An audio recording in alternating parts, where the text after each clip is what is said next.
Good morning, students. It's 11th biology class. Student, today we are going to start chapter 15 plant growth and regulators. Student, जैसे कि आपको पता है कि हमारा सिलेबस रिड्यूस हो चुका है, तो इसमें हमारे बहुत सारे टॉपिक कट हो चुके हैं. ठीक है, अब हमारे टॉपिक में बस छोटा सा एक ही टॉपिक बच रहा है सिलेबस में, प्लांट ग्रोथ रेगुलेटर. आज हम उसी को कर रहे हैं. Okay students, it has been suggested from sufficient evidence that the plants have certain chemical substance. जो plants हैं, plants में क्या होते हैं? chemical substance होते हैं. Okay students, just minute. उसके बाद क्या है हमारे पास? Which help to control the mechanism of growth in the plant. वो किस में हेल्प करती हैं? Control the mechanism of growth. ठीक है, प्लांट की जो ग्रोथ का मैकेनिज्म उसे कंट्रोल करती है. Plant growth regulators are variously described as plant growth substance. और ये डिस्क्राइब कैसे किए? उन्हें हम क्या बोलते हैं? Plant growth substance. Plant hormones और the phyto hormones. These are the small हैं, सिंपल ऑर्गेनिक मॉलिक्यूल्स हैं of diverse chemical composition. Okay students, produce naturally in the higher plants, जो कि प्रोड्यूस होते हैं हायर प्लांट्स में. That controls the growth and other physiological function, जो कि क्या कंट्रोल करेंगे? ग्रोथ और फिजियोलॉजिकल फंक्शंस को.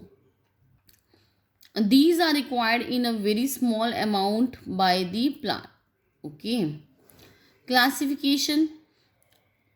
The plant growth regulators falls under the following categories: indole compound, indole acetic acid, adenine derivatives, carotenoid, terpenes, gases. Students, आपको ये सारे topic आप नहीं भी करेंगे तब भी आपके सिलेबस में नहीं है. मेन आपका टॉपिक है discovery of the plant growth regulators. It is interesting to know that the discovery of all five major groups of the plant growth regulators have been done accidentally. एकदम से हो गए थे.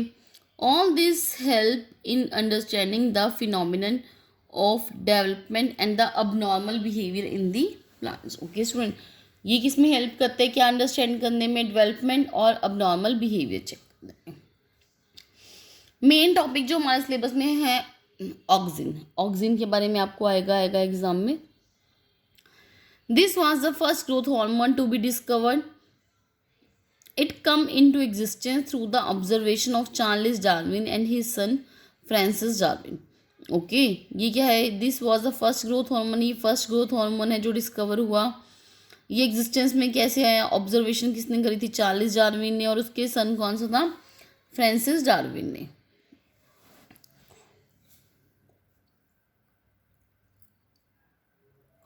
They observed the coleoptiles of the candy grass that responding to the unilateral illumination by growing towards a source of light, phenomenon known as the photoperiodism बोला गया. After performing means उसने बहुत सारे जब एक्सपेरिमेंट्स कर दिए,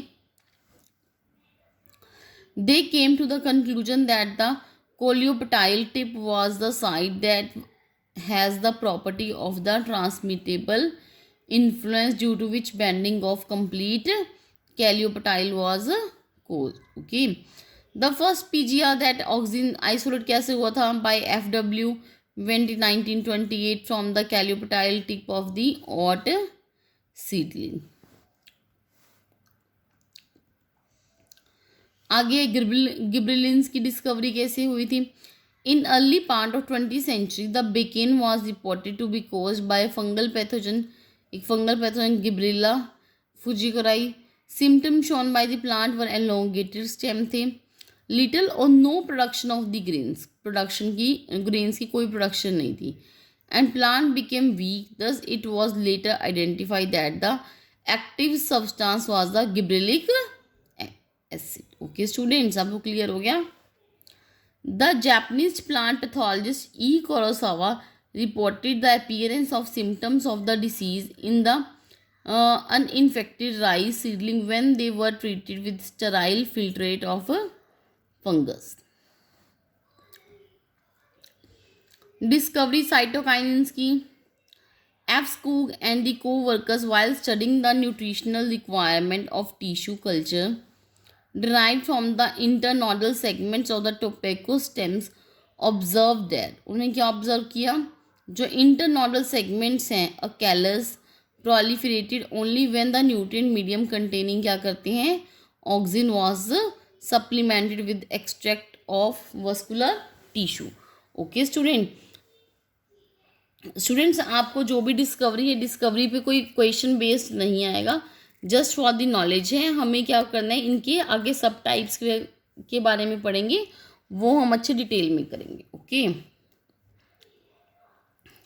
water of endosperm of coconut और DNA.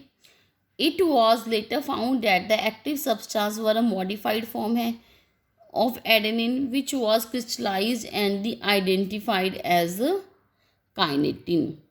Further, the compound that exhibited kinetin-like properties were termed as the cytokines. Okay students, आज हम इतना ही करेंगे. Thank you class. Have a nice day. Bye bye. Take care.